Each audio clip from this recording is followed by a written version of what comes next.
کہ حضرت مریم عیسیٰ علیہ السلام کی ماں، رب تبارک و تعالیٰ نے مریم کے پاس جبریل کو بھیجا اور کہا کہ جبریل مریم کے پاس جا رہے ہو تو نوری لباس میں مت جانا، بشری لباس پہن کر جانا۔ حضرت مریم تو کون تھی؟ انسان تھی، بشر تھی۔ اب وہی مریم کے پاس ایک نوری مخلوق آ رہی ہے، نام ہے جبریل۔ رب نے کہا جبریل تو نور ہے، جانا مریم کے پاس تو بشری لباس پہن کر جانا۔ اب آئے میرے مصطفیٰ صلی اللہ علیہ وسلم کے غلاموں، جبریل آئے اور مریم کے سامنے نوری شکل میں نہیں آئے، بصری شکل میں آئے، انسانی روپ لے کر آئے، انسانی شکل کے اندر آئے۔ اب جب انسانی شکل کے اندر آئے تو رب نے کہا اے جبریل، اب پہنچ گئے مریم کے پاس، کہا اے جبریل اب مریم کو دم کرو، پھونک دو، پھونک مارو۔ جب مریم کے شکم کے اندر پھونک ماری، مریم کے اوپر دم کیا گیا تو پیٹ کے اندر حضرت عیسیٰ علیہ السلام آ گئے، عیسیٰ علیہ السلام آ گئے۔ اب میں کہتا ہوں وہ فرشتہ جو نور تھا، جس کی حقیقت نور تھی، مریم کے پاس آتا ہے تو بشری لباس پہن کر آتا ہے، تب کسی کو اعتراض نہیں ہوتا۔ میرے مصطفیٰ جو ہمارے بیچ میں آتے ہیں ہے تو نور، لیکن بشری لباس پہن لیا تو لوگ کہتے ہیں ارے یہ تو ہماری طرح ہے۔ یاد رکھو ہمارے پاس آئے تو رب نے ہمارا لباس پہنا دیا، بشری لباس پہنا دیا، تاکہ انسانوں کے بیچ میں رہے اور انسانوں کو انسانوں کا طریقہ بتائے۔ نبی بشری لباس میں اسی لیے آئے کہ بشر بن کر آئے اور بشر کو بشر کا طریقہ بتائے، بشر کو بتائے زندگی کس طرح گزارنا ہے، بشر کو بتائے نماز کس طرح پڑھنا ہے، بشر کو بتائے چلنا کس طرح ہے، بشر کو بتائے سونا کس طرح ہے، بشر کو بتائے بات کس طرح کرنی ہے، بشر کو بتائے کس طرح زندگی گزارنی ہے، کس طرح باتیں کرنی ہے۔ اب اگر میرے مصطفیٰ نوری شکلوں میں آ کر یہ ساری باتیں سکھاتے تو کیا کوئی سیکھتا؟ ہر کوئی یہی کہتا کہ نہیں، ارے یہ تو نور ہے اور ہم انسان ہیں، ہم انسان ہو کر نور کا طریقہ کیسے اپنائیں؟ اس لیے میرے مصطفیٰ صلی اللہ علیہ وسلم انسانوں کے بیچ میں آئے تو انسانی لباس پہن کر آئے تاکہ انسانوں کو جینے کا طریقہ آ جائے۔ اور اعلیٰ حضرت لکھتے ہیں اپنی کتاب کے اندر کہ نبی کی حقیقت نور ہے اور انسانوں کے بیچ میں آئے تو بشر بن کر آئے، اس لیے نبی کو نوری بشر کہو،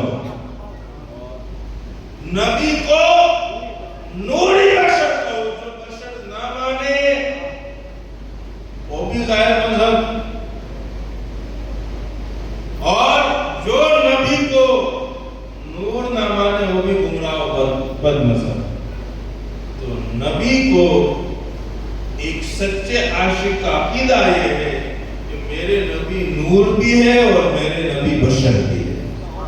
اور لوگ ہوں گے کہ جن کا عقیدہ یہ ہوگا کہ نبی صرف نور ہے، یا اور لوگ ہوں گے جن کا عقیدہ ہوگا کہ نبی صرف بشر ہے، لیکن ہمارا عقیدہ یہ ہے نبی نور بھی ہے، نبی بشر بھی ہے، اس لیے کہ میرے مصطفیٰ نوری بشر ہے، خیر بشر ہے۔ یاد رکھیں حضرات محترم، یہی مصطفیٰ صلی اللہ علیہ وسلم کی حقیقت نور ہے۔ اور کل میں نے بتایا تھا آدم کو سجدہ جو ہوا تھا علم کی بنا پر تو ہوا تھا، لیکن علماء فرماتے کہ جہاں آدم نے ساری شے کے نام بتا دیے وہاں پھر کہا رب نے فرشتوں سجدے میں چلے جاؤ، سب نے سجدہ کیا سوائے ابلیس۔ ابلیس اکڑ گیا کہ اے خدا میں سجدہ نہیں کروں گا، کیوں؟ اس لیے کہ میں آگ سے بنا ہوں اور یہ مٹی سے بنے، اور